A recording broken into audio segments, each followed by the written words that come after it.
उस 12 सेकंड को छुपाने की।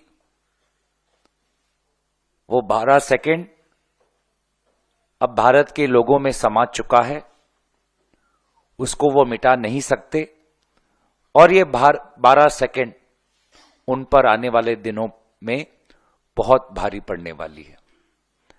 तो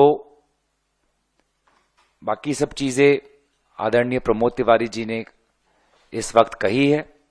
अगर मैं संक्षेप में कहूं कि लोकसभा चुनाव, इस लोकसभा पार्लियामेंट के प्रारंभ में बहुत सकारात्मक भूमिका से कांग्रेस पार्टी आगे बढ़ी थी कि शीतकालीन सदन के अंदर सारे विषयों पर बातचीत हो। ये बातें हमने बार बार फ्लोर लीडर्स की मीटिंग में की।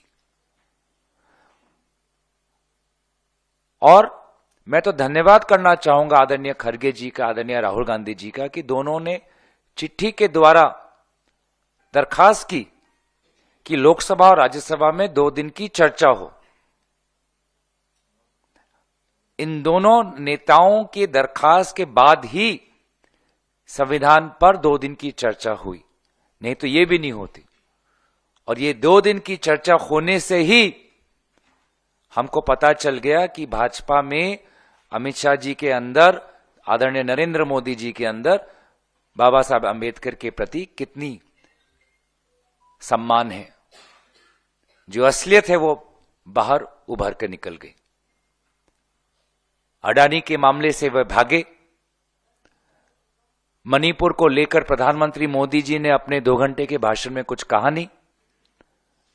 सेबी को लेकर आदरणीय निर्मला सीतारामन जी ने सेबी चीफ माधवी बुच को लेकर कुछ बातें की नहीं।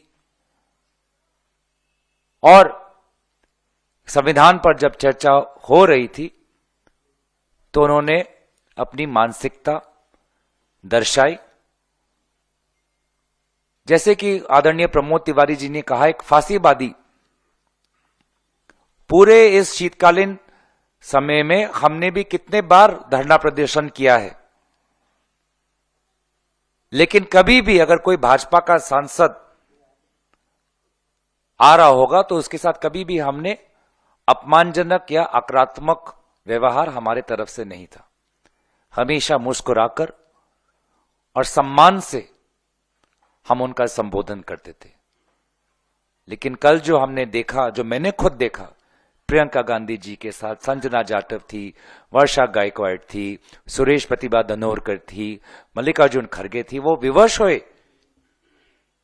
कि उनको सीढ़ी सड़क पे बैठना पड़ा। तो सचमुच बहुत ही दुखद। और उसके ऊपर जो इंक्वायरी अब आज तक नहीं हो रही, सीसीटीवी कैमरा आज तक भी हमने नहीं देखा, तो कहीं ना कहीं जो छुपाना चाहते हैं वो हम पे पता चल रहा है। दोबारा मैं कहना चाहूंगा कि ये जितने भी ध्यान भड़काने की कोशिश करें, वे 12 सेकंड भाजपा और अमित शाह जी पर बहुत भारी पड़ेंगे। हमारी बस यही, जो मैं अंत में मांग यही है, जो हम we are always saying that Home Minister should resign, apologize for hurting the sentiments of so many Indians who hold Dr. Baba Saheb Ambedkar and the Indian Constitution in high regard. And it is unfortunate that the Prime Minister, instead of asking the Union Home Minister to resign, instead of asking the Union Home Minister to apologize, the Prime Minister is supporting union home minister. अगर आप ये video YouTube पर देख रहे हैं तो हमारे channel को सब्सक्राइब कर बेल आइकन दबाएं, और Facebook पर देख रहे हैं तो हमारे पेज को लाइक करें। 8 मिलियन प्लस सब्सक्राइबर, आपके इस भरोसे के लिए बहुत धन्यवाद।